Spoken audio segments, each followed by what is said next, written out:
था कि भगवान श्री कृष्ण हमेशा क्रॉस लेग में क्यों खड़े होते हैं त्रिभंग मुद्रा में। हमेशा नहीं खड़े रहते त्रिभंग मुद्रा में, ऐसे क्यों पकड़ के बोल रहे हो भाई?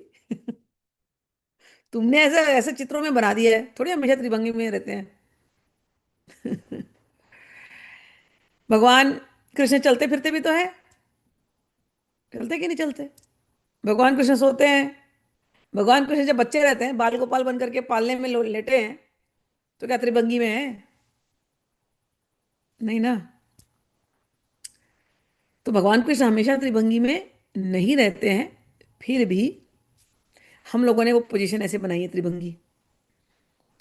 उसके बहुत सारे रीजन है, फिर भी सरल सरल रीजन बताती हूँ। मुझे तो सबसे अच्छा जो लगता है, जो भावनापूर्ण होता है, कि देखो भगवान कृष्ण का जो फॉर्म है वो क्रुकेड, ऐसे ऐसे।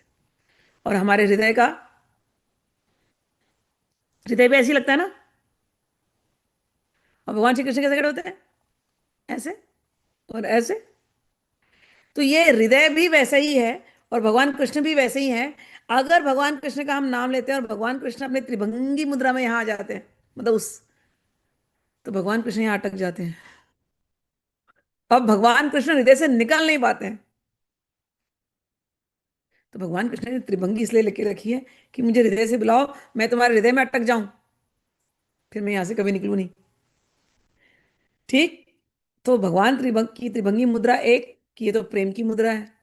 दूसरी, एक बार हृदय में भगवान आ गए तो वो व्यक्ति हमेशा भगवान के साथ बात करता रहेगा, खेलता रहेगा, उनके प्यार में डूबा रहेगा। उस व्यक्ति को फिर शरीर का भान नहीं रहता। हम लोग, हम लोगों का जो शरीर है वो तीन शरीर है ना। एक बाहरी स्थूल शरीर है, फिर एक सूक्ष्म शरीर शरीर है, फिर एक कारण शरीर है।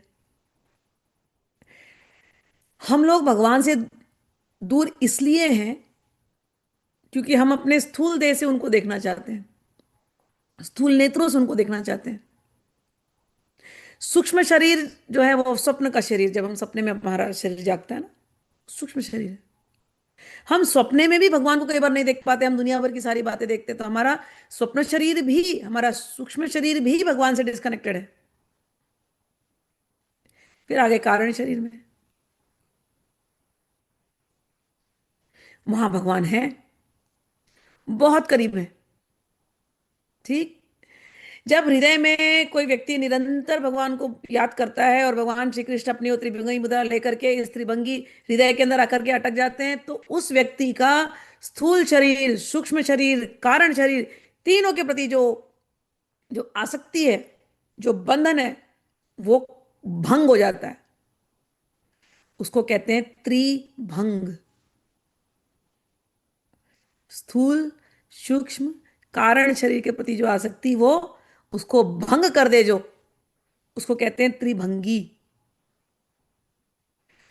अब बोले कि कारण शरीर से भंग कर दिया तो क्या हुआ? भाई, वो कारण शरीर अब भगवतमय हो गया। अब जब कबीर कहते हैं ना, पहले मैं था हरि नहीं, अब हरि है मैं नाही,